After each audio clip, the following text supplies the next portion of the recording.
Olá, seja bem-vindo, bem-vinda, como sempre, a mais uma aula da Escola de Fé e Política Dom Joaquim, que esse ano comemora os seus 10 anos de criação.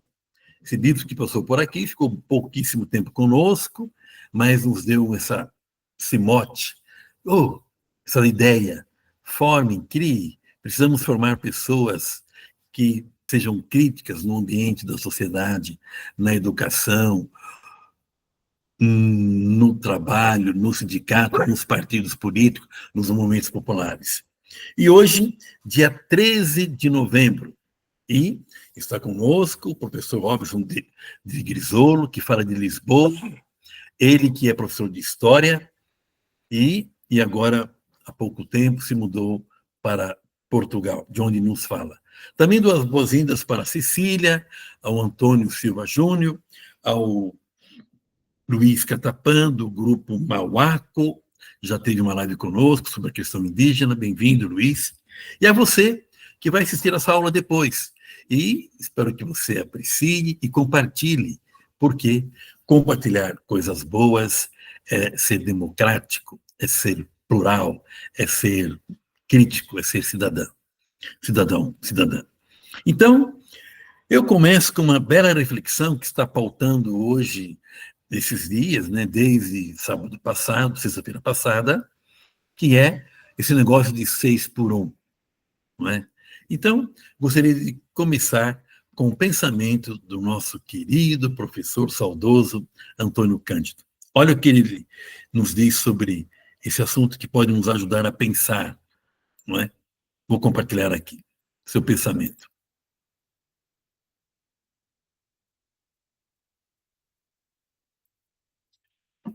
Está na tela? Estão acompanhando? Sim? Alguém dá o sinal aí? Sim, acompanhando, Frisson. Okay. Que diz Antônio Cândido? A luta pela justiça social começa por uma reivindicação do tempo. Aspas, eu quero aproveitar o meu tempo de forma que eu me humanize. E é isso que desejamos com essa PEC 6 por 1.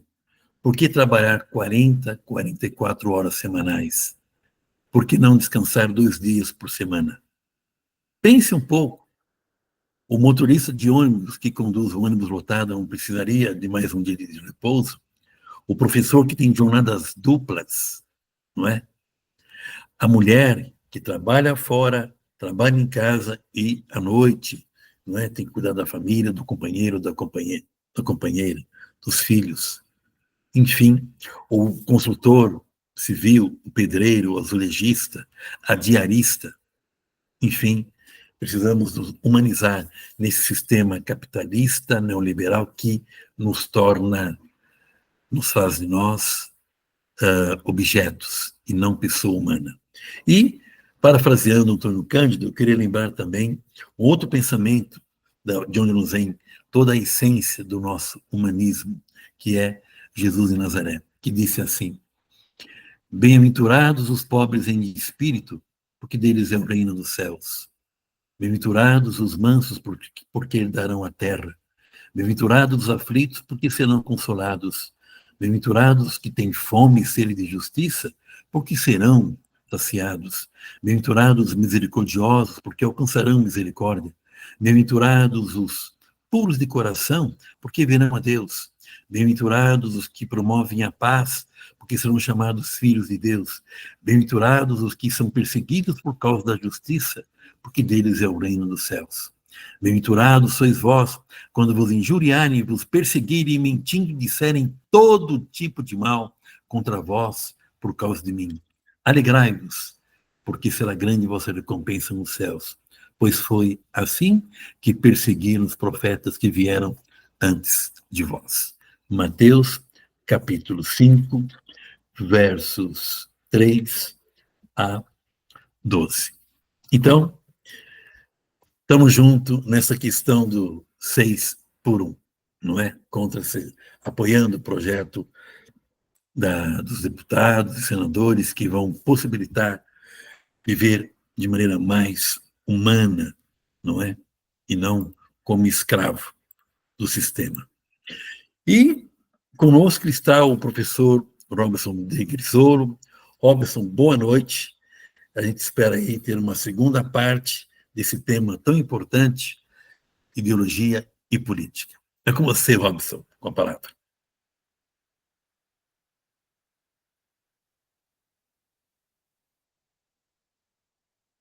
Robson, teu microfone está fechado. Desculpa. Boa noite para todas e para todos, né? Espero que tenhamos um pouco mais de conhecimento. Para nós aqui é uma troca de conhecimento, ampliar nossos conhecimentos a respeito da política, das questões ideológicas, das questões religiosas, enfim, é ampliar o conhecimento para a transformação. Então, sempre o objetivo nosso é caminhar em direção da transformação, de humanizar o ser humano, porque ele está desumanizado. Então, a proposta sempre é essa aqui da Escola Fé e Política, humanizar. Para isso, eu vou dar continuidade ao processo da ideologia e política. Então, é a segunda parte. Espero que a gente possa trocar um pouco de ideias nesse sentido, tá bom? Eu vou aqui apresentar. Vamos ver se não dá problema aqui na apresentação.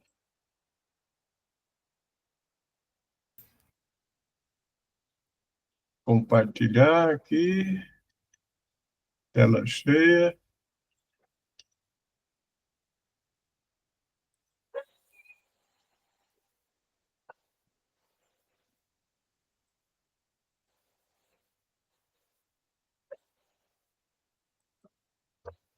Como é que era mesmo, Freezer? Vai no abre, deixa aberto. Aberto. Aí você vai no guia do Cromo, clica lá. Não clica no guia do Cromo, não. Só vai no guia do Cromo, tela cheia. Vai embaixo, tela cheia, compartilhar e escolhe o que vai compartilhar. Aí chega.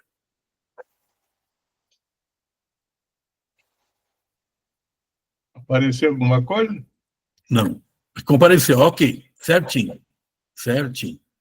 Fez direitinho. Tá. Parabéns. Então, tá bom. Eu não sei se dá para fazer a tela cheia. Acho que não, né? Dá para ver a parte do lado direito. Parte 2, ideologia política, 13 de novembro. Certinho. Para fazer tela cheia, você tem que ir lá e clicar no modo foco, é isso? Deixa eu ver aqui. Apareceu aí para vocês? Tá, joinha, certinho. Então, vamos lá. A parte 2, então, é a ideologia política, dando continuidade à temática anterior. Aí nós temos, eu vou trabalhar com um pouco de conceitos, né? Que é necessário ter, pelo menos, algumas informações, alguns pontos conceituais. Alguém poderia ler?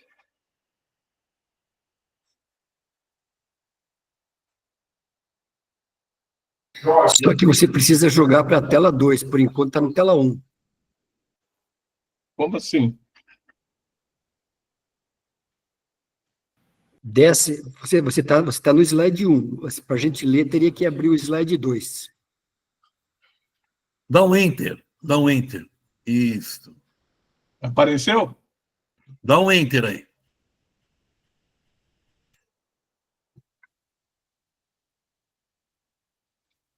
Apareceu? Você dá um enter. Não. Dá um Friso, enter. seu Robson clicar na... Ok. Aí.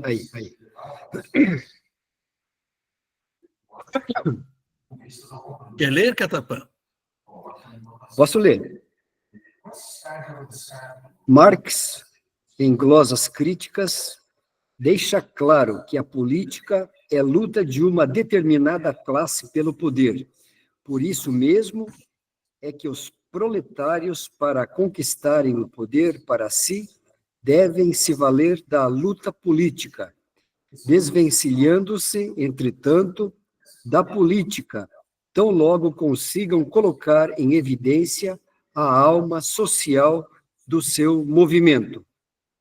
Utilizando o materialismo dialético, Marx explica o modo como as sociedades humanas se desenvolvem. Dizia ele que as mudanças sociais ocorrem de acordo com as forças dinâmicas internas da sociedade que, em consequência, são o resultado das relações de produção da sociedade. Tá. Obrigado, Cataplan. Então, aqui tem duas questões fundamentais para a gente entender. Primeiro, que a luta política ela se trava dentro do conceito de luta de classe. Portanto, não dá para a gente fugir, e nós falamos isso lá no tema anterior, que era a ideologia, é a questão de entender o que é luta de classe, o que é classe numa sociedade, né? Quais são as classes de uma sociedade? Então, Marx busca isso daí. A luta política, que é pelo poder.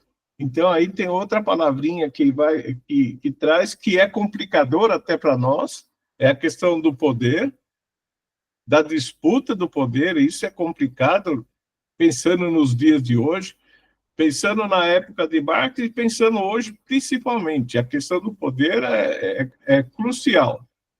Mas a luta da classe para buscar o poder. Então, essa é que é. Então, os trabalhadores, o proletariado, toda a classe trabalhadora, para ele conseguir isso daí, é através de uma luta política. Veja, aqui ele não fala, não é uma luta partidária. Ele fala de uma luta política, que é muito mais amplo do que uma luta partidária eleitoral. E nós reduzimos, hoje, na nossa realidade e no nosso tempo, reduzimos para a luta eleitoral. Então, temos que ganhar o poder via as eleições. E é isso que nós estamos assistindo. A luta toda de nós aqui, cabelos brancos, está resumindo na luta por eleições e não de transformação da sociedade, né? Então, na prática, a luta política ela tem que estar à frente da luta eleitoral. A gente não pode entender luta política como luta eleitoral. E ficar claro, não é uma questão só de um partido político. É de toda a sociedade. E aí que ele vem no outro item embaixo aqui. Esta luta vai se travar de acordo com as forças dinâmicas internas.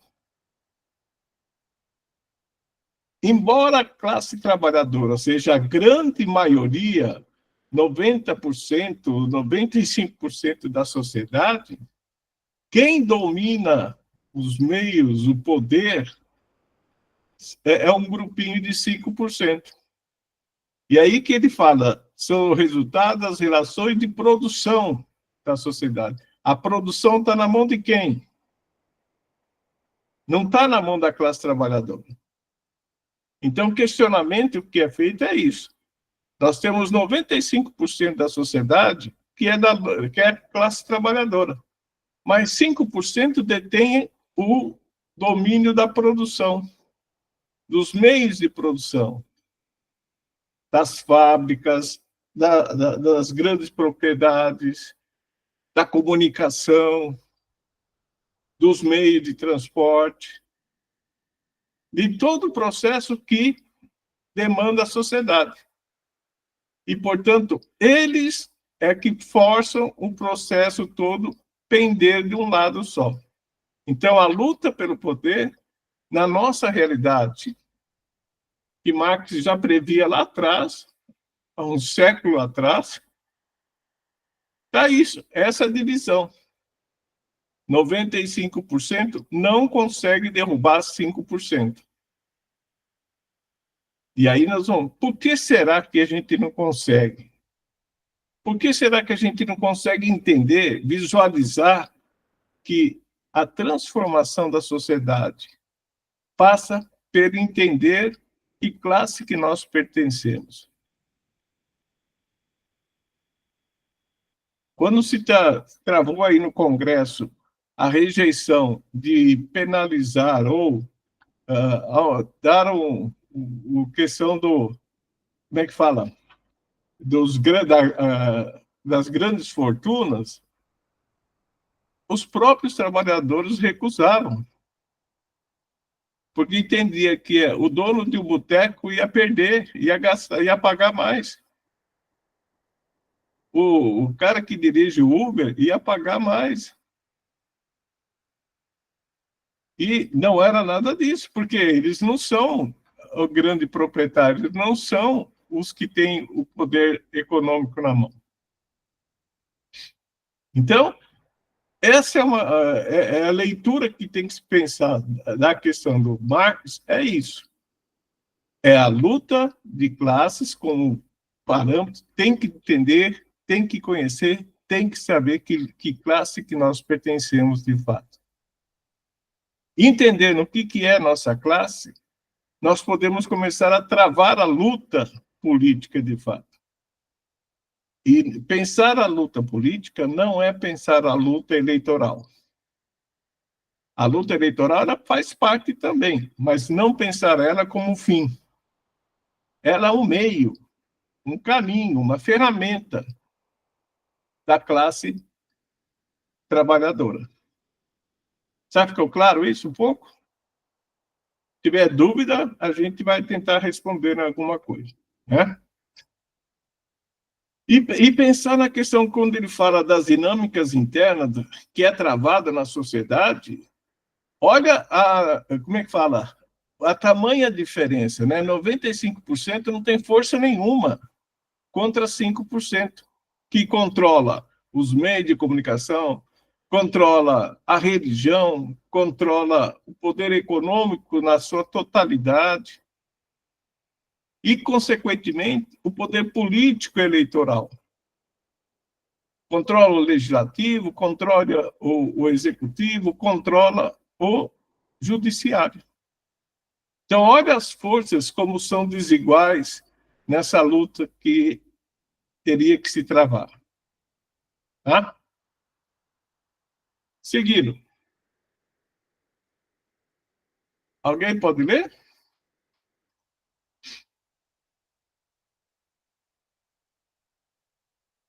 Dá para ler aí, não? Posso ler. Então, vamos lá. Segundo o filósofo grego Aristóteles, a política é a ciência que tem por objetivo a felicidade humana e divide-se em ética, que se preocupa com a felicidade individual do homem na cidade-estado ou polis, e na política propriamente dita, que se preocupa com a felicidade coletiva. A partir dessa tendência natural do homem para a vida em comunidade, Aristóteles afirma que o homem é um animal político, porque possui em si uma inclinação natural para a vida em comunidade. Ou seja, essa animalidade política é natural a ele, pertence à sua natureza. Então, aqui é um outro pensador, um outro filósofo, muito antes de Marx, e pensava a questão da política, como que entendia a política, como é que ele via a política na sua época, né? E olha que engraçado, né? Nós estamos hoje discutindo, nós começamos com o trecho do Antônio Kant falando de humanidade. E olha o que Aristóteles coloca em relação à questão humana, do ser humano. Política é uma ciência que tem como objetivo a felicidade humana. Olha como foi demonizada a política no nosso tempo, como está hoje demonizada. política, eu não quero nem conversar. Se é para falar de política, não tem conversa. Aqui, nós estamos numa escola de fé e política, aonde os alunos não comparecem porque tem que discutir política. Então, por quê? Porque não querem ser felizes, na visão de Aristóteles, né? Porque a política tem como objetivo a felicidade humana. Que felicidade? Uma felicidade individual e uma felicidade coletiva. A felicidade individual, olha como é engraçado, é a ética. Como é que nós temos ética na nossa sociedade? Como é que é tratada a ética na nossa sociedade? É? Será que todos nós temos ética, agimos com ética, temos claro essa ética? Se a gente tem clareza dessa ética, nós temos uma parte dessa felicidade concretizada. Somos felizes, vamos colocar assim. E a outra parte da felicidade nossa é a política, que é a segunda parte da felicidade. E essa parte da felicidade, ela não é individual, é coletiva. Nós só vamos nos sentir felizes se os nossos irmãos estão felizes também. A gente já ouviu essa frase, alguém dizer isso daí nas nossas igrejas, enfim. A felicidade, eu nunca vou ficar contente quando vejo meus irmãos passando fome, passando necessidade, sem abrigo, sem proteção, injustiçados, assassinados. Então, como é que posso ser feliz se no coletivo não existe felicidade? Então, pensando aqui na terminologia que Aristóteles atrás. E olha, a nossa igreja ela coloca bastante isso aqui, hein? Se a gente for pensar um pouquinho, várias questões aparecem dentro dessa perspectiva da felicidade coletiva. Se a gente buscar lá no Atos dos Apóstolos, acho que é o 4, 2, 4, não lembro bem, eles dividiam seus bens e eram felizes. Capítulo 2 e 4. Eles partilhavam os seus bens. Eles se dividiam e todos eram felizes. Olha como vai se encaixando nesse pensamento aqui de Aristóteles. Né? E, por fim, ele deixa claro, né? O homem é um animal político. Mas olha, que político que ele é? Aquele que tem ética e atua na política. É o cara que tem a felicidade individual e a felicidade coletiva. Então, nós frequentemente falamos, né? Somos um ser político. Não na perspectiva partidária, mas nessa visão que Aristóteles apresenta para nós. Porque nós temos ética e nós queremos a felicidade coletiva. Somos contra as injustiças, somos a favor da fraternidade, da solidariedade. O que é que Cristo pregava? Não era isso? A felicidade coletiva, a fraternidade para todos, o amor, enfim, o que significa o amor na visão que Cristo passava para nós? É a felicidade coletiva.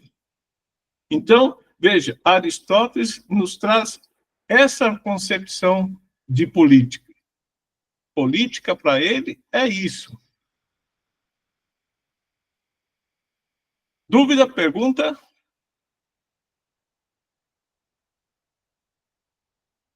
Então, seguindo. Em relação à filosofia e à política, aí Aristóteles já vai fazer um arranjo aí, mais ou menos, do que é política, e aí vai dar praticamente um tracinho para a política chamada partidária. Tá? Quem pode ler para nós?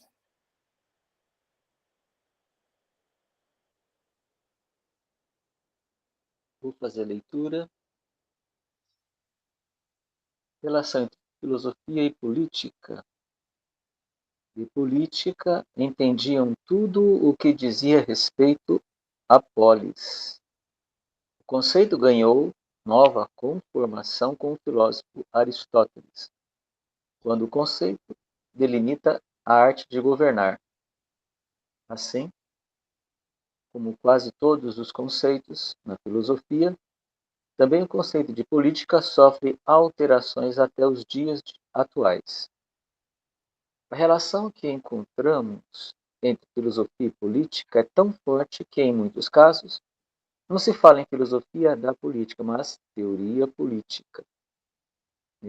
Neste sentido, a filosofia é para a política a teoria, ou seja, um corpo de conceitos que justifica e fundamenta a atividade do homem público. Enquanto filosofia política, com a É a filosofia. a filosofia se dedica a pesquisar as melhores formas de se gerir a polis. Lembrar que a polis é a cidade, é o governo, né, da cidade. Então, aqui já vai dando a conotação de que a política ela está vinculada, na visão filosófica, ela está vinculada à arte de governar. E depois Maquiavel, um pouco lá na frente, ele vai falar, olha, para governar bem, tem que ser desse jeito. E aí apresenta o príncipe, que é a forma que ele entendia de como governar, através de um processo de tirania, de poder bem ajustado, vamos dizer assim. Mas aqui é apresentado a política dentro da filosofia como a arte de governar um local, a arte de ser um homem público. Olha, aqui já aparece os governantes, um homem público, que nós trazemos para os nossos dias, que são o legislativo, o executivo, que são os homens públicos, que estão para governar a polis, para governar a cidade. Então, já entra nessa concepção aqui de governo, vamos colocar assim, partidário, porque hoje a nossa situação política, ela saiu do campo filosófico, sociológico, e passou para a prática, que é o partido político, que, na realidade, é a parte representativa de uma sociedade. E, às vezes, quem governa é uma parte pequena da sociedade, embora seja eleito por uma grande maioria. Tá? Dúvida? Ô, Robson, é interessante, no slide anterior, você falava de felicidade coletiva. Nesse daqui? Felicidade individual. É assustador quando a gente percebe que Aristóteles, há 2.300 anos atrás, não é, pautava essas teses, e hoje a gente vê que 1/3 da população nem compareceu para votar. Isso. Uma cidade de Guarulhos com 958 mil, vou arredondar, 959 mil eleitores, 320 mil pessoas não compareceram para votar no segundo turno. Percebe? Olha o grau de descontentamento, eu não diria descontentamento, mas o grau de distanciamento com essa felicidade individual, que é entendida como empreendedorismo, né? Eu não preciso do Estado, eu vou resolver meu problema sozinho, não preciso de sindicato, não é? Pasmem, né? O mês passado, filas e mais filas nos sindicatos para não doar ao sindicato um dia de trabalho. Sindicato dos professores. Sabe o que é isso? A contribuição sindical, né? Dobrava o quarteirão para chegar lá e registrar, não, eu não quero doar um dia de trabalho para o meu sindicato, né? Dada a reforma trabalhista que fizeram, que precarizou mais ainda a situação trabalhista, né? E aí vai a questão da consciência coletiva. E aí, então, é um fosso, um abismo que nos separa, né? É cada um por si, Deus por todo e por ninguém, Deus por ninguém, porque Deus atua sempre no coletivo, nunca no individual, não é? Ele me chamou a ser povo, ser gente, ser grupo, não é? Aí, então, você vê uma sociedade, populações enormes, eu diria assim, um grau de descontentamento. Eu não classificaria como alienação, mas distanciamento do interesse da coisa pública. O que você acha disso? O Hélio levantou a mão aí. Não, pode falar, Hélio. Hélio? Oi, eu queria só registrar que a vitória do Trump foi a ascensão dos plutocratas ao Traduz isso poder aí. dos O Estados que é Unidos. plutocrata? Rico. Então, lá foi a ascensão dos ricos, dos plutocratas, ao poder político dos Estados Unidos. Como é que fica agora? Agora o poder está na mão dos ricos mesmo. Como é que vai ficar essa situação toda? É só isso. Legal. Exatamente Só isso. Desculpa, Hélio, desculpa, o Robson, não é? Só acrescentando um pensamento nisso aí. É interessante como que como que o americano olhou para uma pessoa condenada na justiça, não é? Falida, ele está num processo de falência financeira, o Trump, apesar de muitos patrimônios que ele ainda tem, mas pouco dinheiro nas mãos, né? E agora elegeram um fulano desse, né? Só para lembrar, Friso, ele foi financiado, foi uma campanha altamente financiada, né? Sim. Luiz Cataplan, você levantou a mão. O que vocês estão falando aí tem muito a ver com o livro do Gessé de Souza, O Pobre de Direita, lançado recentemente. É exatamente isso.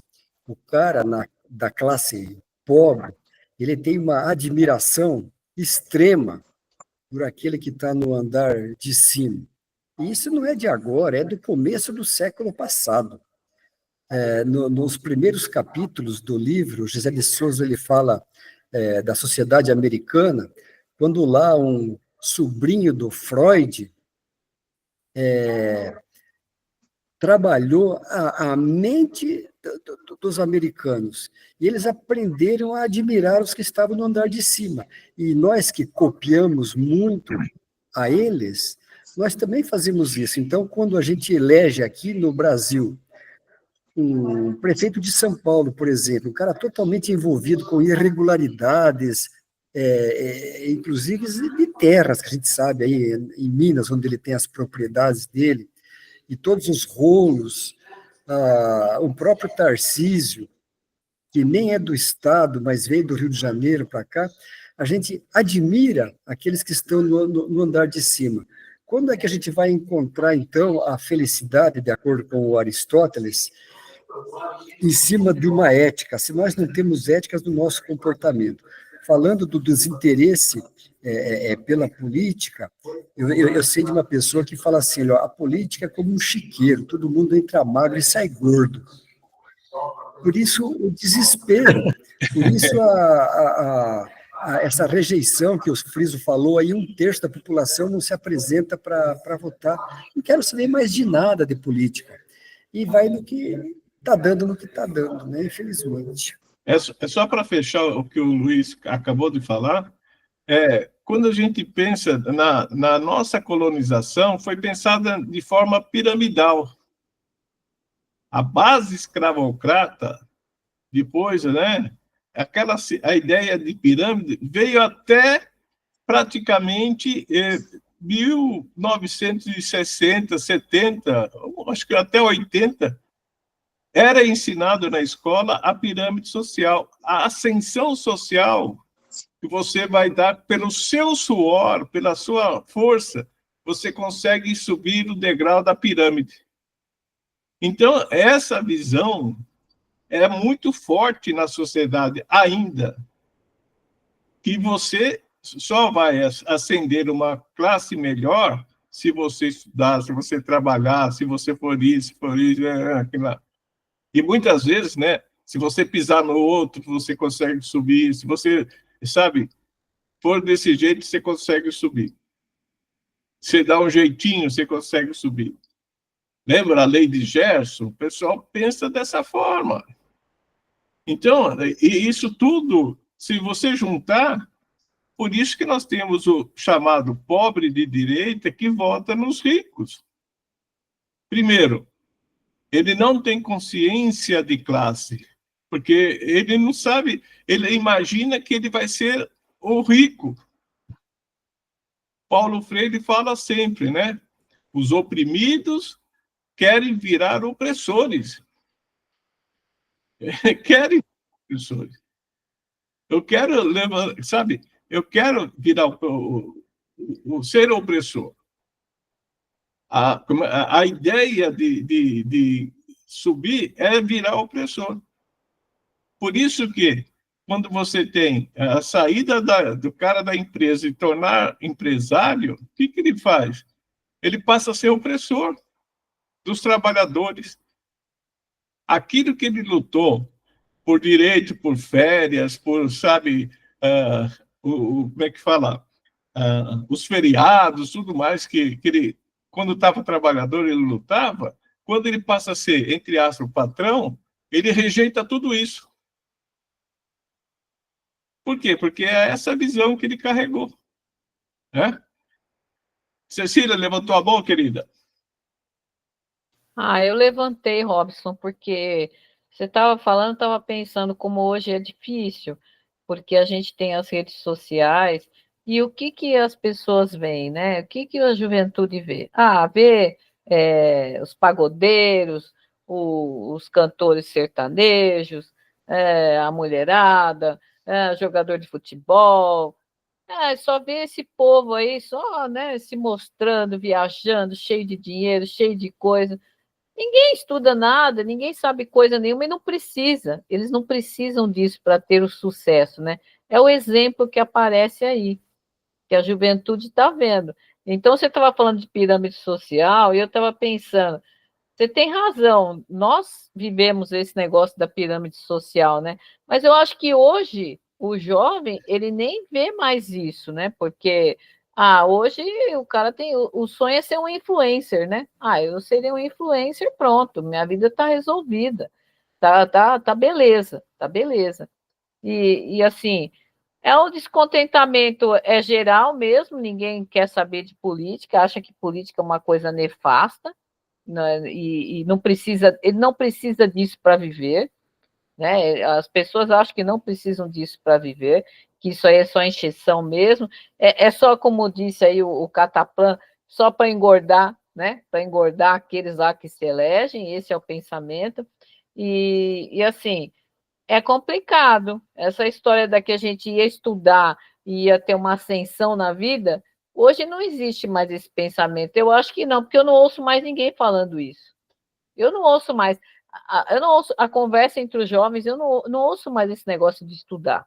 Agora, eu vejo, assim, coisa ligada a ser um empreendedor, isso eu ouço bastante.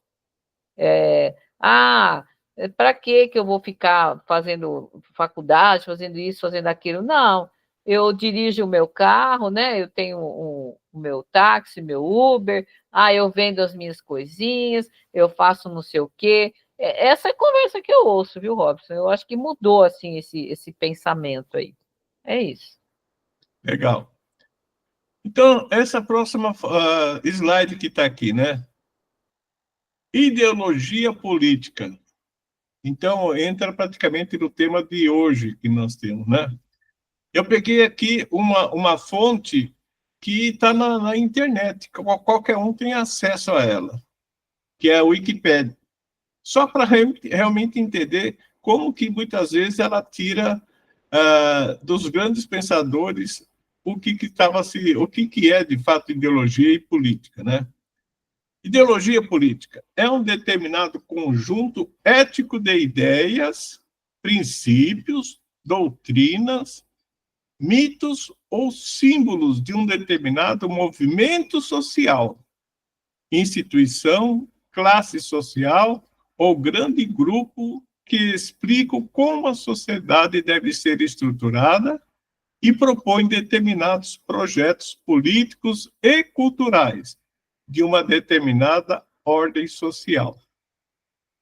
Veja, tirou completamente a luta de classes, tirou completamente a visão, vamos dizer assim, da esquerda, principalmente da esquerda, e aplica o que nós estamos acabando de discutir, a questão do individualismo. Projetos políticos e culturais. O que quer dizer isso? Projetos da juventude. Porque quem é que está hoje dentro dessa ideia de projetos culturais? Não somos nós, mais velhos, é a juventude. É por aqui que está o caminho que foi, entre aspas, descoberto para a continuidade do processo capitalista dominante. É através da cultura, entre aspas, moderna, que é atual. Então, usa a cultura para fortalecer o sistema vigente, para manter o sistema, para conservar o sistema vigente.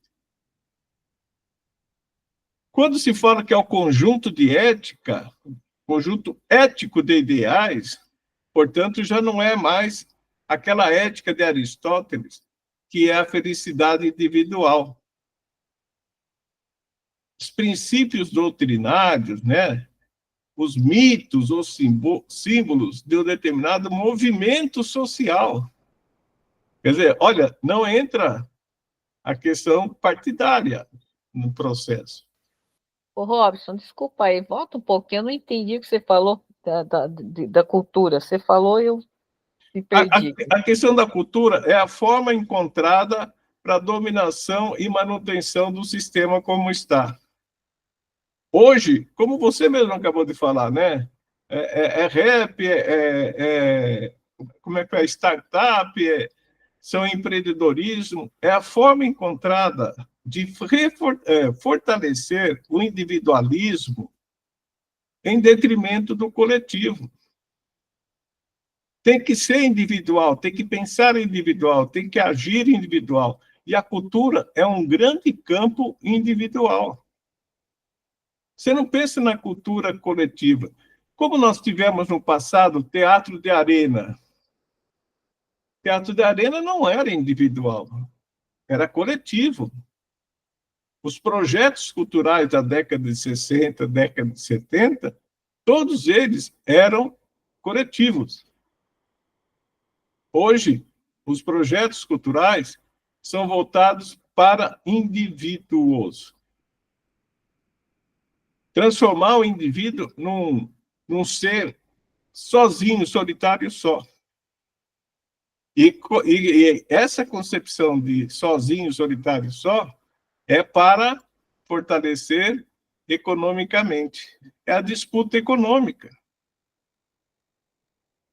E aí nós temos as gerações de trabalho que nós estamos assistindo crescer, a uberização, os trabalhos individuais fortaleceram cada vez mais. E aí não tem necessidade. Para que sindicato? Para que coletivo? Então, parece que é uma coisa descolada, uma coisa da outra, mas que está dentro de um conjunto ideológico. Por isso que a ideologia política é uma forma de como você constrói a sociedade de acordo com aqueles interesses. E aqui embaixo coloque um pouco a tipologia, né, das diversas ideologias: capitalista, liberal, conservadora, comunista, anarquista, democrática, nazista, fascista, e pode crescer um monte de istas, se quiser. Por quê? Porque são diferentes, mas como não se tem essa discussão, isso aqui não se desenvolve, não se aprende, não caminha, nós estamos vivenciando hoje no nosso país, o retorno do pensamento fascista. E esse retorno não é um retorno assim como foi no integralismo na década de 20, na década de 10, 20, 30. É um novo fascismo. Não é mais o fascismo de Hitler nem de Mussolini. É diferente o processo. E aí que nós não conseguimos identificar direito isso daqui, a gente está meio perdido. Por isso que o bolsonarismo anda assim, em nuvens tranquilas, né? Num país que é contra o fascismo, vamos dizer assim. O Robson, Oi. Parece-me, desculpa a minha intromissão aqui, mas parece-me que tudo que é perverso atrai, né? Por exemplo, nós pensávamos que já tínhamos visto tudo na eleição com o Bolsonaro. De repente, do céu, ou surge lá dos pântanos do inferno, acho que é melhor, esse tal de Marçal, falando que tudo não presta, só ele é bom, o Estado não presta, tem que privatizar tudo, não tem que ter empregado, basta ter pessoa jurídica, nada de sindicato, e que nisso você vai ficar rico, não é? Como que esse discurso individualista está colando, e de repente você começa a pensar que quem pensa no social, na necessidade coletiva, no bem comum, não vale nada. Se você pensar, Friso, o que prega o anarquismo? A destruição do Estado. O Estado não serve para nada. Olha, aí quando você ouve o Marçal falar, quase dá a conotação de que ele é anarquista. Só que numa outra ótica que ele está falando. Não é na ótica anarquista. Só que os anarquistas que eu conheço, são pobres. Exato. Estão do lado do pobre, né? E contra o sistema. Exato. Mas é isso que eu estou falando. O Marçal defende os pobres?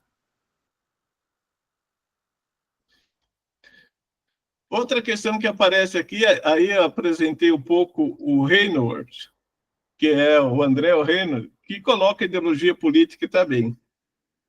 Alguém podia ler para nós? Aumenta um pouquinho, Robson, aumenta um pouquinho. Aê.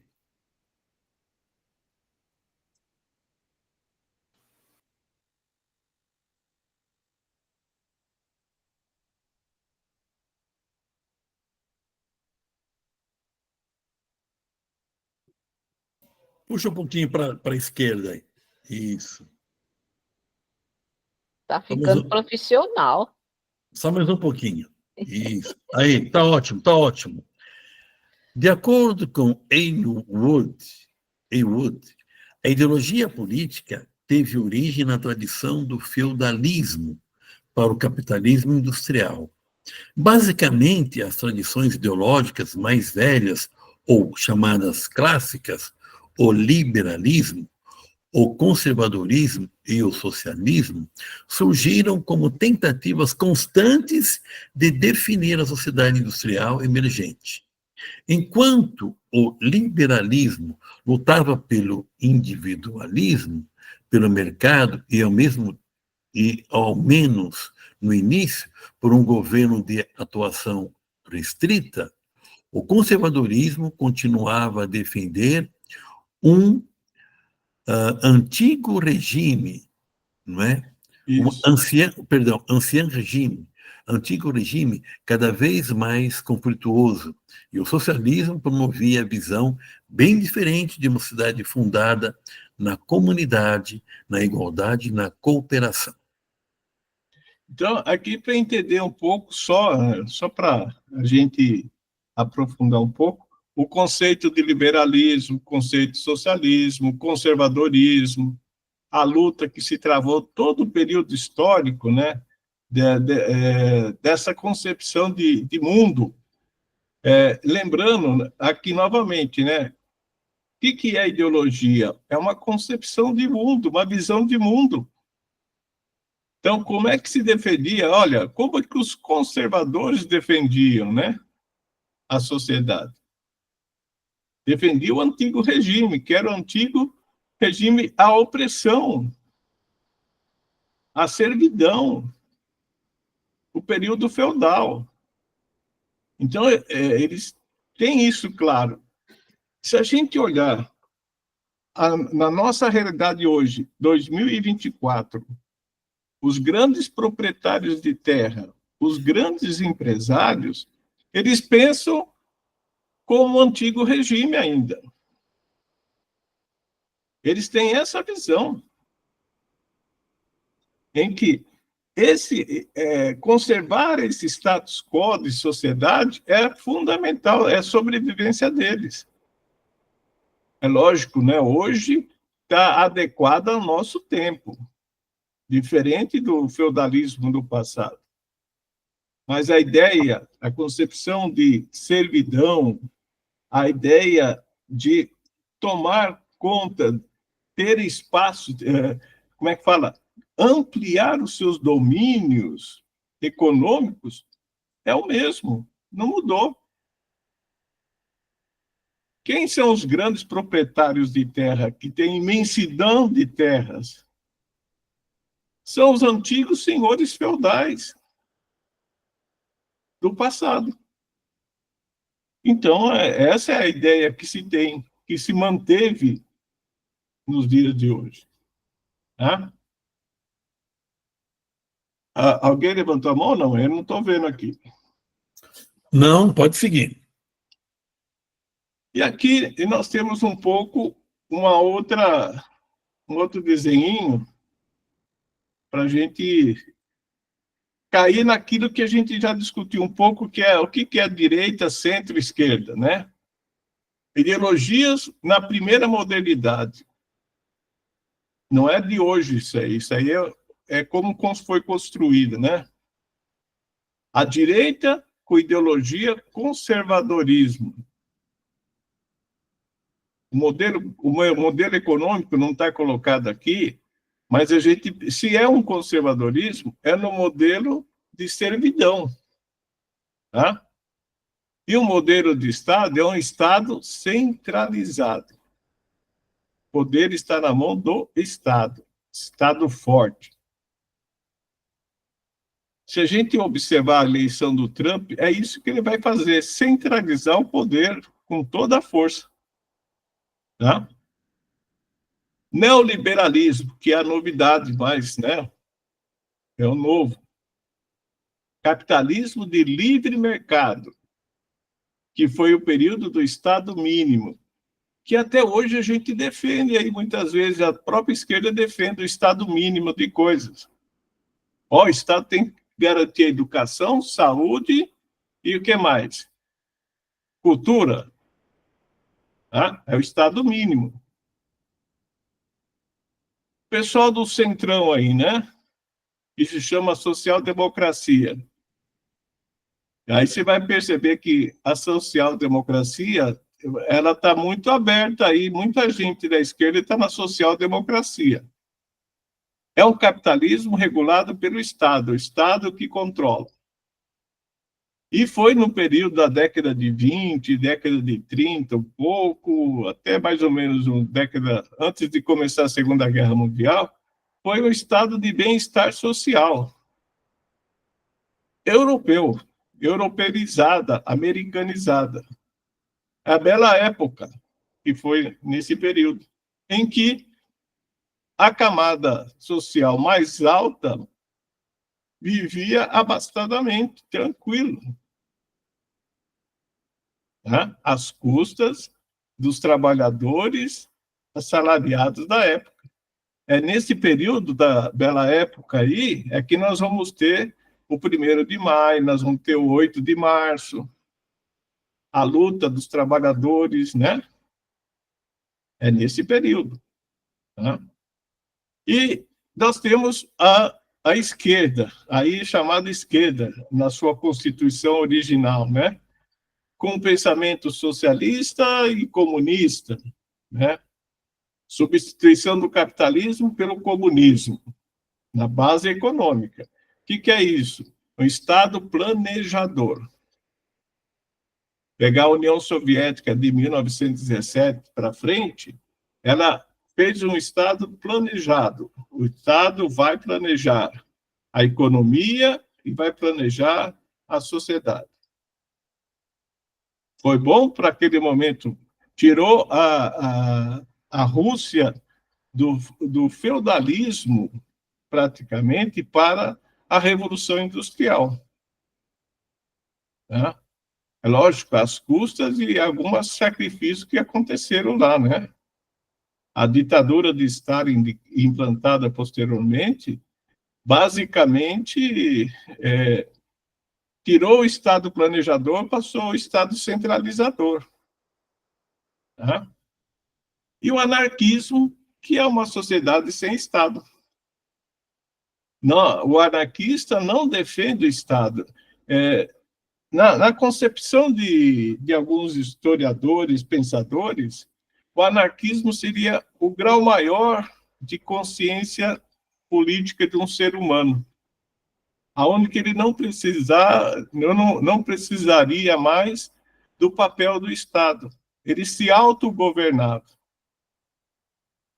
As comunidades anarquistas, embora a palavra anarquista aí, na nossa sociedade, ela veio como bagunça, como algo que não funciona, porque todo mundo manda, onde todo mundo manda, nada se consegue, é uma concepção muito contrária.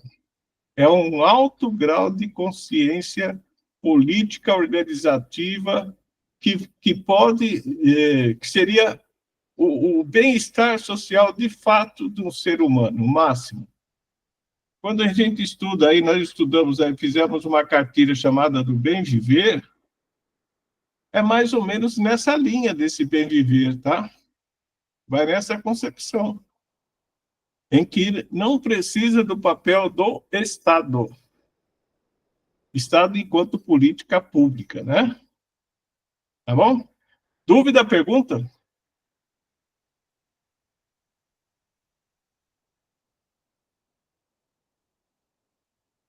Então, o próximo que tem aqui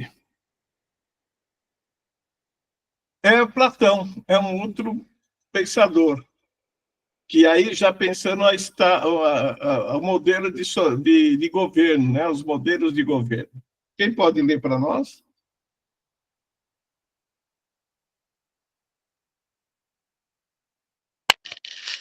Para Platão, existem 3 tipos de regimes que ditam, de maneira geral, maior ou menor autoritarismo de um governo e a legitimidade dele. São eles: regime democrático, regime autoritário, regime totalitário. Para Platão, a pior forma de governo seria a tirania. A oligarquia e a democracia são governos viciados, e a tirania o pior deles. O que mais se afasta da república considera a democracia o pior governo, embora o melhor dentre os maus, o mais tolerável dos governos degenerados.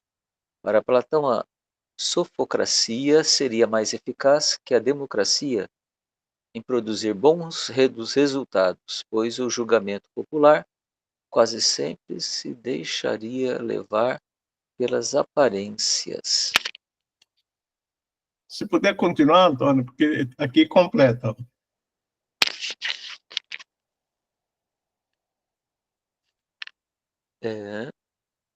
Sofocracia, do grego sophos, sábio, e crotos, poder, ou governo dos sábios.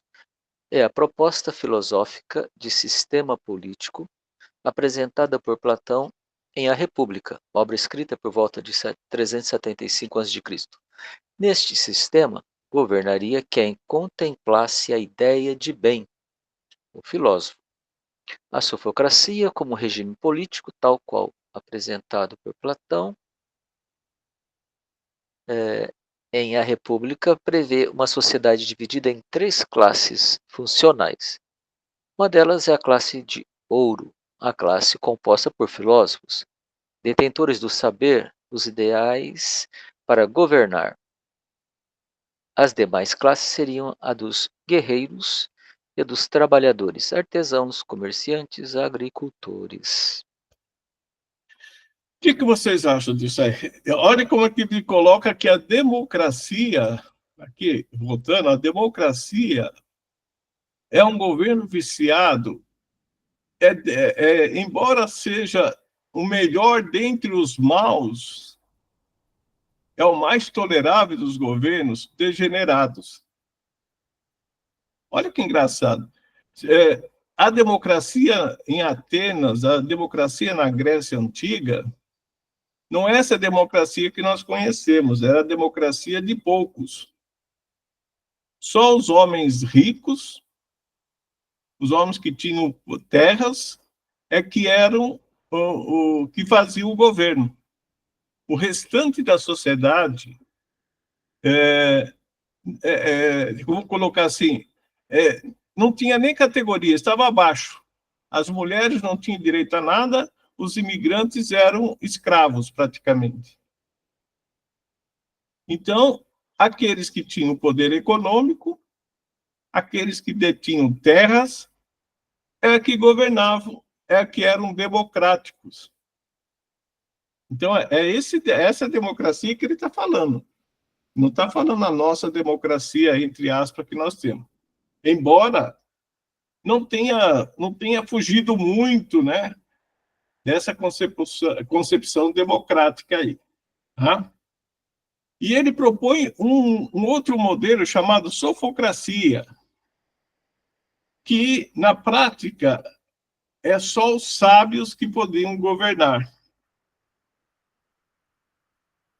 Então, o que quer dizer isso, trazendo para os nossos dias de hoje? Aqui, ó. E olha lá, 3 classes novamente, né? Classe ouro, que seriam os filósofos, os pensadores daquela época, né?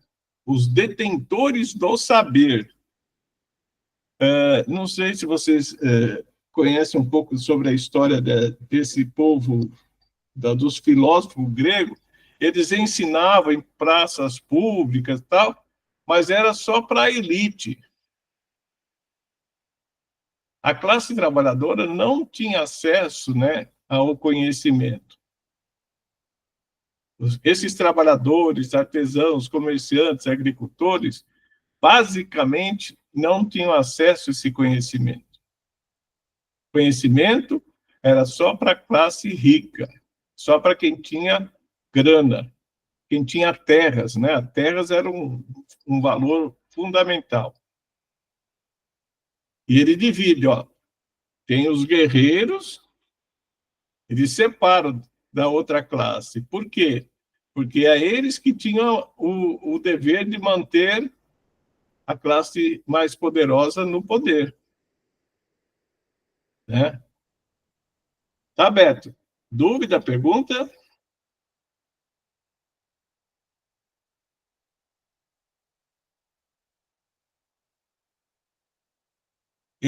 Quem levantou a mão que eu não estou vendo aqui? Pode falar, Hélio. A palavra é tua.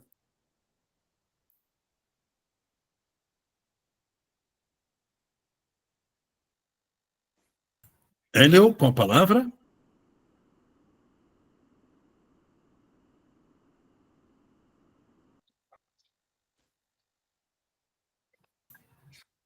Robson, pode seguir. Acho que o Hélio não vai falar. Alguém quer perguntar alguma coisa ou não? Não, o Hélio levantou a mão, mas foi embora já. Tá bom. Então, aqui nós passamos para dentro da religião. Nós estamos numa escola de fé e política. E como é que nós colocamos esse questionamento dentro da nossa religião? Religião e política não se misturam? Então, é para a gente, né, começar a pensar. E aí, a gente deixa claro aqui, ó, todos os livros da Bíblia são políticos, porque escritos para expressar os acontecimentos históricos no contexto de cada época histórica. Aí o Friso pode falar muito melhor do que eu, né, sobre esses livros que foram escritos.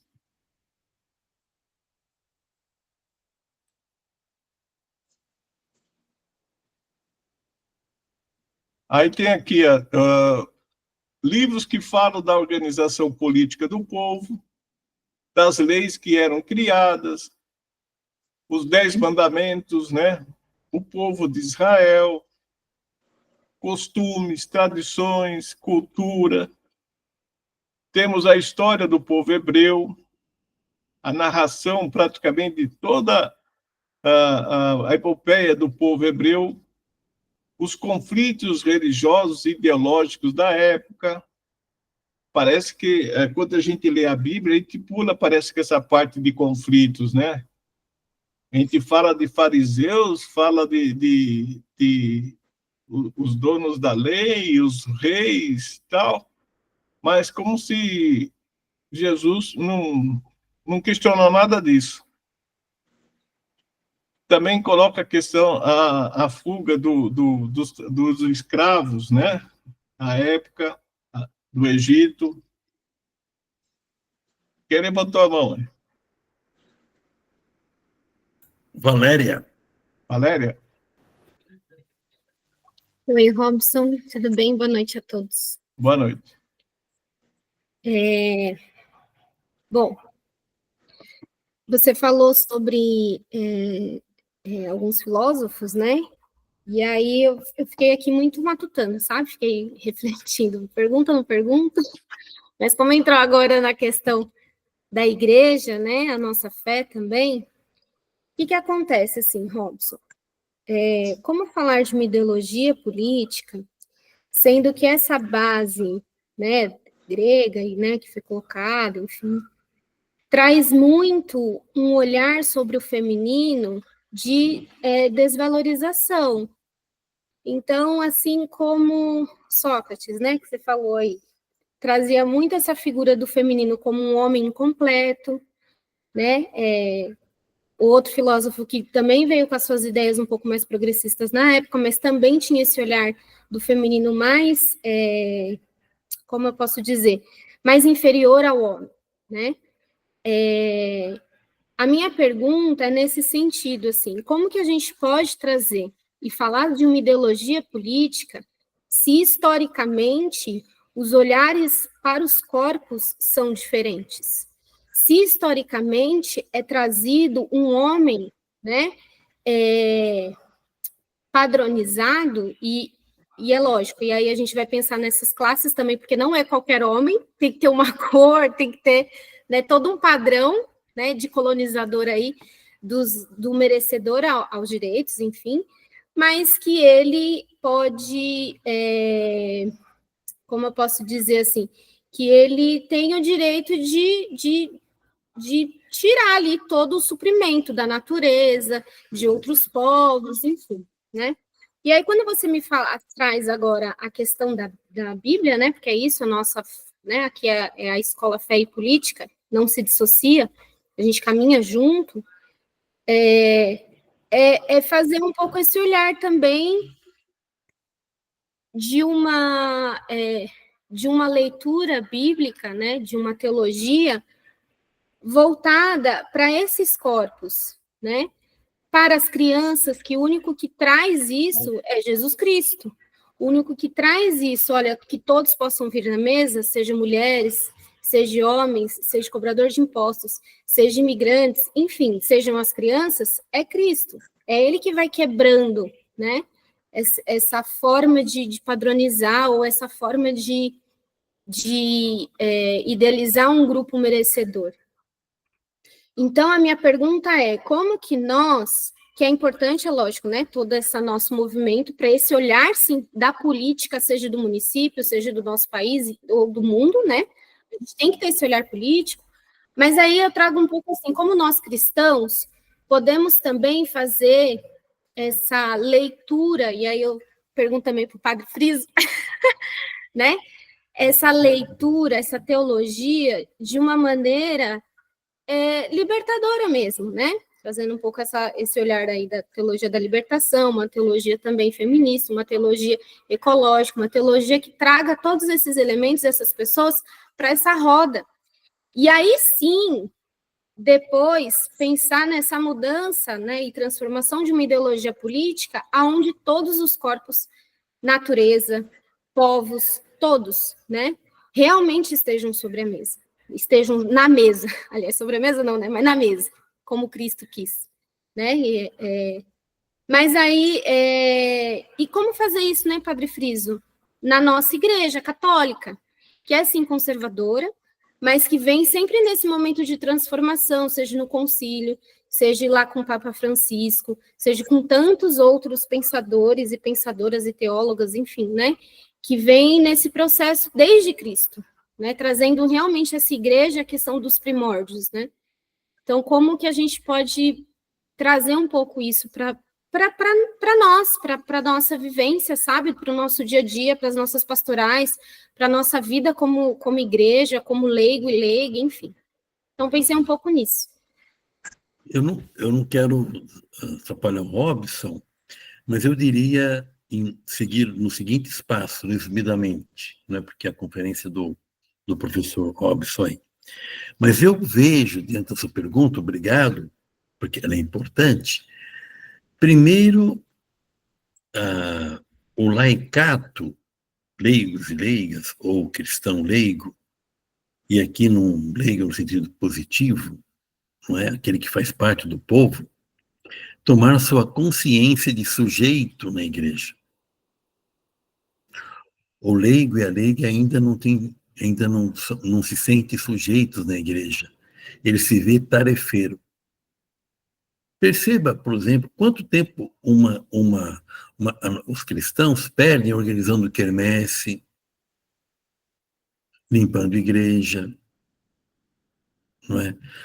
Fazendo encontros internos na igreja, não é? Como é difícil o cristão se sentir igreja. E ele tem um conceito ainda muito tarefeiro. Essa pouca consciência de sujeito autônomo, aquele que tem autoridade, bate de frente e se fortalece ainda mais com o que nós chamamos hoje de autorreferencialidade do clero. O clero olha para si mesmo, não é? O clero volta-se a si mesmo. Nós estamos formando pastores ou pessoas que ficam devocionadamente dentro da igreja? O que é o pastor? Ele vai onde o povo está, ele dá vida pelas ovelhas, ele conhece as ovelhas, ele tem uma intimidade com elas, põe os pés no chão, pensa a partir de onde os seus pés pisam, e pisam no mundo dos pobres, que é o mundo da maioria. Terceiro ponto. A igreja já tem documentos demais para falar sobre a autonomia dos leigos, a autoridade dos leigos e leigas, do padre pastor. De repente, a igreja não é uma instituição isolada do mundo. Assim como a direita, paira sobre nós no mundo, no universo da política. Há uma direita conservadora na Itália, primeira-ministra, há um presidente extrema-direita nos Estados Unidos, não é? Há um presidente, um ditador na Turquia, há um ditador, um político de extrema-direita em Israel, não é? Essa onda que varre o espaço político também está na igreja. Eu não vejo a igreja fora de um corpo, fora do planeta, não é? Que tem quem nos está puxando o pêndulo para o lado do povo é Francisco. Francisco tinha uma cabeça aberta, avante, há 100 anos de nós, e um corpo pesadão, cansado, obeso, pelo peso da instituição. Nós sabemos que grande parte do episcopado não está nem aí com Francisco. Nós temos teses prontas já de 25 ou 26 anos do Papa João Paulo II, 11 de Ratzinger, são quase 35 anos. É mais que uma geração. Passou uma geração de profetas e profetisas, de mulheres comprometidas, e conseguiram. Nós voltamos à grande disciplina, sabíamos disso, essa bola foi cantada, não é? Hoje, a gente, bem Francisco, diz, não, eu quero autonomia do legato, o Vaticano está aí, vamos colocando em prática, percebe? Então, temos que fazer 2 esforços. Ajudar os nossos leigos a sair um pouco da igreja e participar das questões do mundo. Não é? Você percebeu isso? Como é difícil falar de política coletiva, de felicidade coletiva, segundo Aristóteles aqui, dentro das instâncias do corpo da igreja. Não é? Como é difícil a gente puxar as pessoas e olha, tem lá crianças mortas ali, tem uma favela aqui para construir, tem um momento de moradia, tem um momento de mulheres. Né? Então, eu vejo que temos aí um caminho aberto, grande apoio do Papa Francisco, documentos sobram para nos legitimar, do Vaticano II, do próprio João Paulo II e do próprio Bento XVI, que nos mandam evangelizar, estar em conformidade com os grandes temas do mundo. Né? Mas a onda de direita paira não só no mundo, mas também na igreja.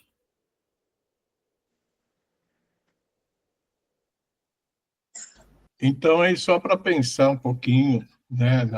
Desculpa, eu não vejo a igreja fora do corpo eclesial, fora das grandes questões do mundo. Não vejo isso. Obrigada.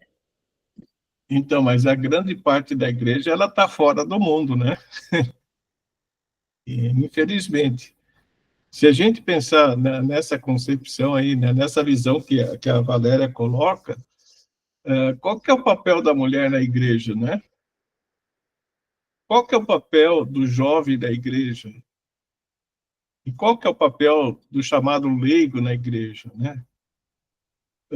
Nós já, como o Friso já falou, nós já estudamos um monte de documento, criamos um monte de documento, mas que não conseguimos colocar em prática isso. Por quê? Porque o voltar-se para dentro da sacristia é melhor, é mais cômodo, é mais tranquilo. Sabe, não mexe com nada. Fica de bem com todo mundo. Né? A gente fica muito assim, né, nessa questão de ficar de bem com todo mundo. O católico é aquele que tem que ficar de bem com todo mundo. Mesmo que as injustiças continuem acontecendo. A gente não consegue nem denunciar as coisas mais. Fica complicado isso, né? Então, só para a gente concluir aqui, a questão, né, dos livros que aparecem aí, né, Josué, Juiz, Samuel, enfim, eu coloquei todos que eu conheço. Novo Testamento aparece aqui também, as diversas passagens. Depois que vocês têm acesso a esses slides aqui, vocês vão poder aprofundar um pouco mais aí, né? E, no final, eu trouxe o Dussel, Henrique Dussel, que fala de uma outra filosofia, chamada filosofia da libertação. Quem pode ler? Quem consegue ler aí? Posso ler. Para entender a proposta de libertação apresentada por Dussel, é necessário explicar ou responder duas questões pontuais, que são as seguintes. A primeira, quem deve ser liberto? A vítima, o oprimido e o excluído. E a segunda, libertar do quê?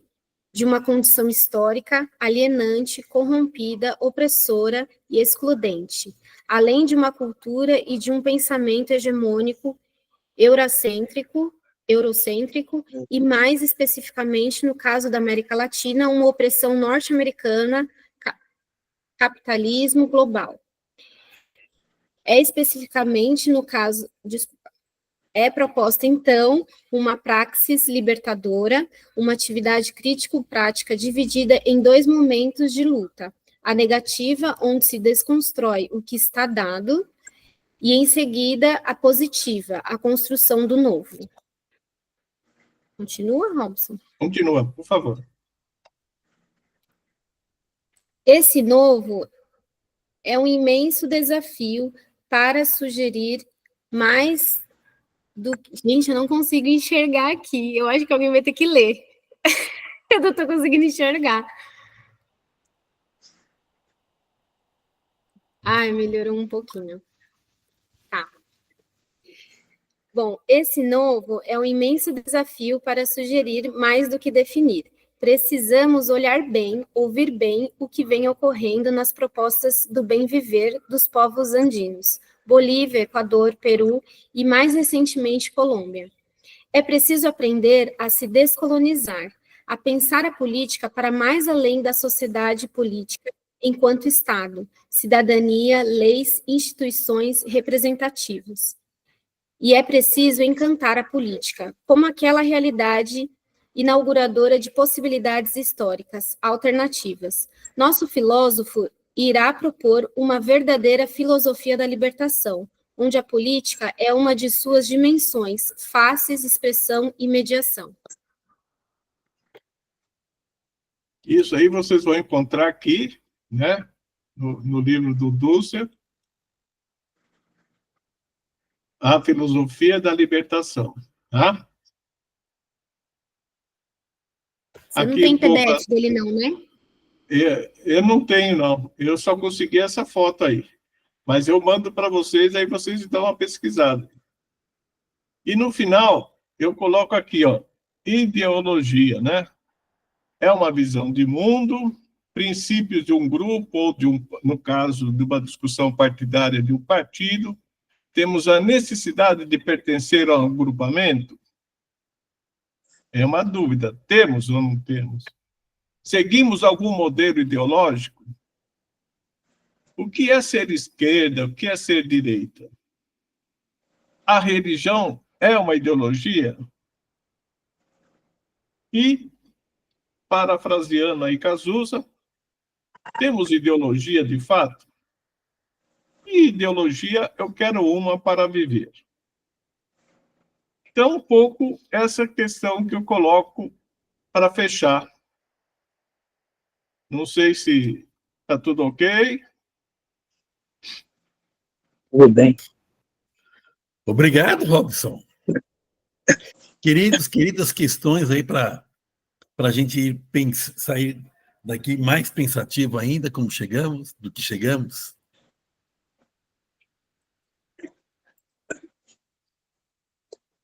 E aí?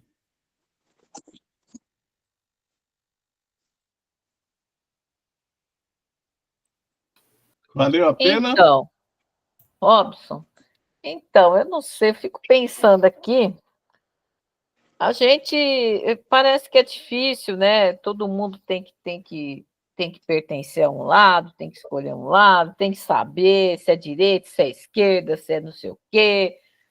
Mas o povão não enxerga essas coisas assim. Eu não sei se eles precisam disso para viver. E eu fico aqui matutando. Como é que nós vamos conversar com as pessoas, ou fazer rodas de conversa, ou trazer as pessoas para o nosso lado para conversar sobre essas coisas? Será que as pessoas acham realmente importante para a vida delas isso? Como é que nós vamos fazer isso, né? Será que é importante mesmo para elas? Eu não sei, eu fico pensando, porque a gente põe a culpa nas pessoas, né? Que resultado da eleição porcaria, que não sei o quê, que o povo é manobrado, que o pobre não sei o quê, porque o rico não sei o quê, porque aquele lá não sei o quê. Não sei, a gente... como é que nós vamos colocar essas questões, Robson, que são questões importantes, né? São questões importantes. Saber sobre as ideologias, conhecer sobre os partidos e o que pensam os partidos, o que deveria pertencer, mas como trazer o povo para isso? Isso importa para o povo mesmo? Importa para aquela dona de casa, Valéria, que vai lá no mercado fazer a comprinha dela com dinheiro contadinho? É isso daí que eu fico, sabe? Fico pensando aqui. O que fazer? Eu não sei. Eu posso, acho que, ajudar a pensar um pouquinho mais, talvez colocar mais brasa na lenha, lenha na brasa aí. Então tá. Se a gente começar com isso que nós acabamos de conversar aqui, você não tem mais ninguém perto de você. Se você começar com isso daqui, você não tem mais ninguém. Qual que é o nosso intuito? Aqui nós estamos formando lideranças que vão estar atuando, devem estar atuando lá na base, né? Junto ao povão, junto à sociedade. E lá a gente tem que refletir o quê? O que está acontecendo naquela rua, naquele grupo, naquela família. O que está acontecendo? Então, é a partir da leitura da realidade é que nós vamos poder, talvez, chegar nesse ponto que nós estamos discutindo hoje aqui. Não no começo, vai ser uma caminhada, é um processo de formiguinha, né? Vai demorar o processo. Mas se a gente não começar a ver a realidade, sabe, fazer o painel da realidade do que está acontecendo naquela rua, naquela comunidade, naquela paróquia, naquela cidade, a gente não consegue atrair para essa discussão maior. Se a gente for falar de luta de classes, meu Deus, você matou todo mundo. Então, você tem que começar com um processo local, sabe? Levantar junto, trabalhar juntos. Uma coisa que as pessoas desaprenderam é que eu ouço o que você fala, mas eu não pratico. Então, se a gente começar a trazer uma prática juntos, vamos fazer juntos, vamos pensar juntos, vamos procurar uma solução juntos, você começa a mudar a cabeça. Não é de uma noite para o dia, não é de uma reunião para outra. Olha, na próxima reunião eu vou ter aqui 50 pessoas. Não. Tá? Se você começar com 10, você persevera com 10. É que aqui o papel nosso aqui da escola é trabalhar o conhecimento. É preparar as pessoas com conhecimento. Então, a escola aqui não é para dar aula para o povão para fazer a revolução. Aqui é preparar as lideranças que vão trabalhar exatamente com a sociedade. Então, o que eu coloco como particular, né, na comunidade, ver o que a comunidade está passando, o que está existindo. Muitas vezes a gente chega na comunidade de paraquedas, assim, ó, a gente cai de paraquedas na época eleitoral, a gente cai de paraquedas numa reunião da igreja, sabe? E aí? É lógico que ninguém vai dar ouvido para a gente. Mas se a gente conseguir conviver na comunidade, trazer pessoas da comunidade para essa conversa, não essa daqui, que nós estamos tendo aqui, não, mas a conversa de vamos buscar descobrir o que está acontecendo no nosso bairro, na nossa rua, sem falar partidariamente, sem falar, sabe? Nós estamos falando aqui na fraternidade, na solidariedade. No meu modo simples de ver aqui, é um dos primeiros passos para que a gente possa conquistar as pessoas, porque nós temos que conquistar. Nós perdemos, na década de 60, 70, nós fomos conquistados. E agora nós temos que fazer de novo o processo, temos que conquistar. Não sei quem falou primeiro aí, Valério. Eu pensaria brevemente, essa resposta bonita demanda um programa, né? Como trabalhar com o povo, todo um curso, o ano todo, com várias expectativas, tem que ter plano e estratégia. Talvez a gente não tenha nem plano nem estratégia. Estratégia não é plano e plano não é estratégia. Mas eu penso que, a partir de quem nós seguimos? Nós seguimos um tal Jesus de Nazaré. Por isso, uma escola de fé política. Nós somos herdeiros de uma tradição longínqua que vem dos profetas e profetisas, não é? Eu não vou lá em Isaías, Amós, Miqueias, Oséias, não. Eu vou aqui em segundo livro dos Macabeus, capítulo 7, né, onde os 7 irmãos foram torturados na frente da mãe, não é? E jogados ao fogo. Ora, ou você come carne de porco, ou você vai morrer. Não, nós temos uma causa, não é? E assim também, nós também temos uma causa. Recentemente celebramos a morte de Santo Dias da Silva, né? Um mártir da pastoral operária. Sabe o que é isso? Olha, temos que fazer piquete em frente à Silvânia, para os peões não entrar. E vem um cara da Polícia Civil e atira, Polícia Militar e atira nele. Foi uma comoção. Nós somos discípulos de Dona Cristã. Enfim, não tem como tirar o martírio, a profecia do cristianismo. Não tem, nem na tradição judaica.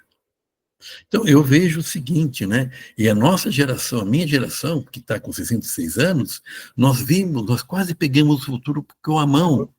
Nós vimos um povo organizado, nós organizamos favela, nós lutamos contra a ditadura, nós vimos a anistia, nós formamos os partidos, vimos a CUT nascer, vimos as primeiras derrotas, as primeiras vitórias do Partido dos Trabalhadores, não é?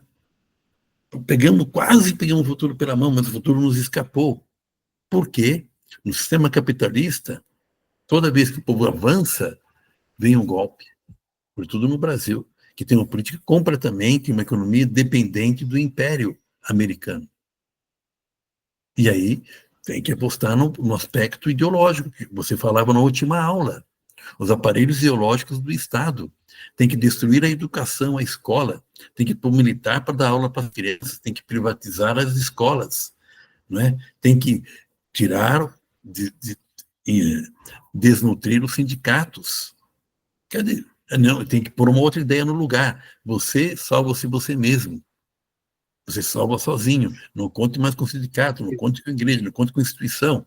Por quê? As instituições, todas elas não prestam. O Supremo não presta. O partido não presta. Os políticos são todos desonestos. Na igreja são todos pedófilos. As mulheres são todas prostitutas. As mulheres traem, mulheres enganam. A criança não tem valor. Então, tudo isso agora volta à tona. Não é? E a grande massa, vítima dos aparelhos ideológicos do Estado, como dizia Louis Althusser, você falava na última vez, não é? Vão por aí.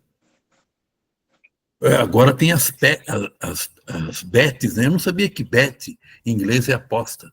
Então, mas que tanto bet se fala de bet. Aí o menino falou, não, bet é aposta em inglês.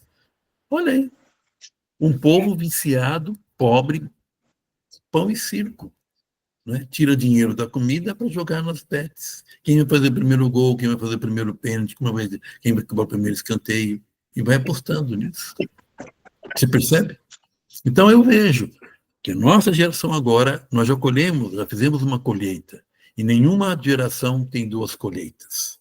Já vimos isso lá nas aulas passadas, não é? Com o padre Luizinho, sobre a pastoral do migrante. Nossa geração já fez uma colheita muito boa. Agora, temos que preparar uma nova geração para que 20 anos eles façam uma excelente colheita. Para isso, espiritualidade, que é a seiva que nos nutre. Espiritualidade libertadora. Pensar onde os pés estão, voltar, ter paciência, paz, ciência, paz com sabedoria. Já dizia o Arafat em Gaza, quando o Estado de Israel destruiu o bunker dele, né? Todo edifício da Fatah em Gaza foi destruído. Ele saiu para fora com o seu vestido de militar, paciência. Valéria, querida? Então, Cecília, quando você fala assim, Valéria, como que a gente vai falar com aquela senhorinha que está indo lá, né, no mercado e tudo mais? Isso que o Padre Friso falou é importante, assim, né, porque eu vejo que as pessoas, elas estão vivendo numa vida muito desarticulada entre a fé, né, e o cotidiano. Então, o que me vem muito na cabeça é o Cristo quando conversa com aquela samaritana no poço, né? E como aquela conversa foi mudando a vida daquela mulher que a gente nem sabe como que foi transformada, né? Mas foi através da presença. Então, assim, eu acho que a nossa presença enquanto leigos e leigas dentro da igreja, independente de onde nós estivermos, né, ela se faz importante a partir do momento que a gente traz as pessoas que estão ao nosso redor, sem julgamento, mas a pensar, porque as pessoas precisam sair desse estado de desarticulação para um estado de pertencimento, que hoje não se tem tanto, né? Nem o pertencimento, como o Padre Friso falou, dos leigos, né? Como que eu me sinto pertencente a esse lugar, sendo que houve aí uma geração toda dizendo que qual que é o papel do leigo, qual que é o papel do clero, que existe aí uma hierarquia muito forte e que isso é alimentado ainda, né? Assim como nos âmbitos da sociedade de uma maneira geral. Mas dando um exemplo mais prático, sei lá, que me vem na cabeça, né? De formas assim que são organizações dentro da Igreja Católica. Né? Talvez assim transformar até a forma de como a gente vai trazendo certos questionamentos dentro dos grupos da igreja. Por exemplo, se tem um ECC, né, o Encontro de Casais com Cristo, não é importante se conversar, né, sobre o que é violência doméstica? Isso é importante. Às vezes a mulher não sabe nem identificar que está sofrendo uma violência. Porque às vezes o Encontro de Casais com Cristo está tão focado, vamos rezar, porque só falta reza. E não é isso. Falta humanidade dentro do matrimônio do casal. E que se coloca dentro das costas das mulheres um padrão de mulher que é lido na Bíblia, mas de uma maneira muito descontextualizada daquilo que Cristo vem trazendo.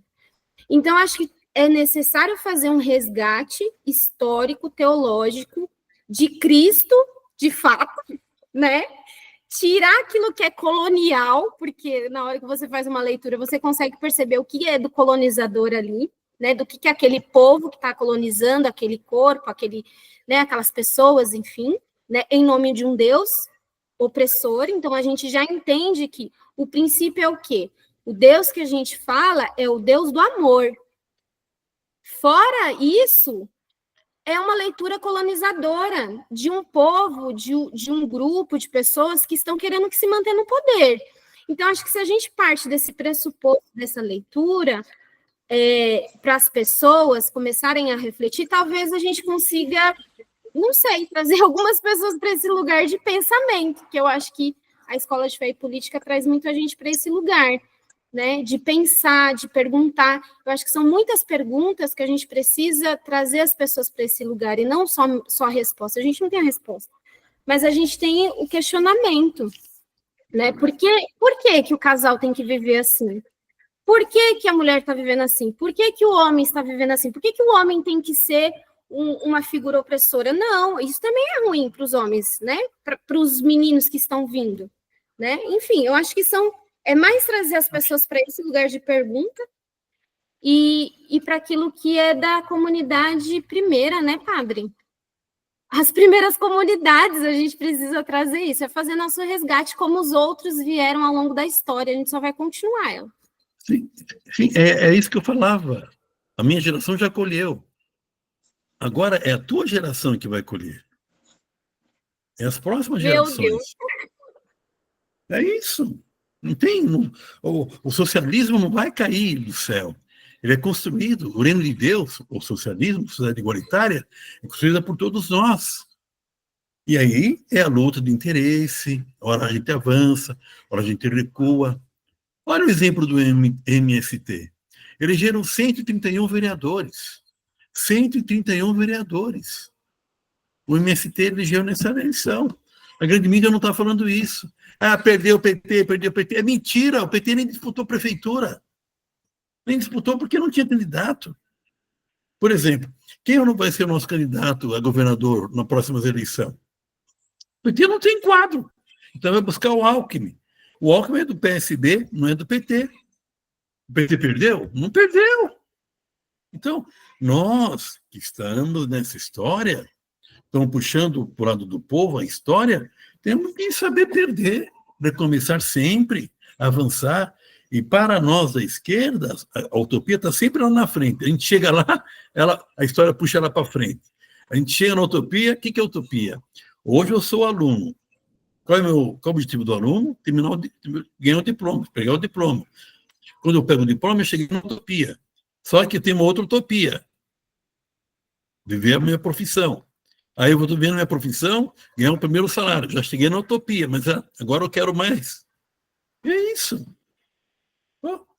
O Galeano, Eduardo Galeano, um grande poeta, escritor, dizia isso, né? A utopia está sempre na nossa frente. Quando a gente chega nela, a história puxa ela para frente. E aí caminhamos. E a história é isso. Talvez a gente nem veja a colheita que nós colhemos, fruto que nós colhemos. Por isso que tem que ter um bando de cabeça branca, você salva, né? É uma geração nova. Está chegando aí com todo o gás, leva isso para frente. E aí, só para finalizar, eu não tenho desespero, não. Eu não tenho encantos. Eu acho que eleger o Trump, a primeira vez chorei. Dessa vez eu falei, a história é essa. Aí, só para finalizar, Cecília, eu acho que é a partir disso, se trazer as pessoas para esse lugar... Temos que concluir, já passamos 30 minutos aqui. Rapidinho, só se trazer as pessoas para esse lugar, né, de pensamento e tudo mais, isso é política, porque elas vão começar a pensar sobre esses direitos, se essa vida é a vida em abundância, que vida que é essa, né? O que venderam para a gente, o que é aquilo que de fato é, né? Quando Cristo foi para a cruz, Pilatos vira para ele e fala o que é a verdade e vira as costas e não volta para saber o que é a verdade. E a gente viveu aí eleições onde a mentira ganhou e a mentira mata, né? A gente sabe disso.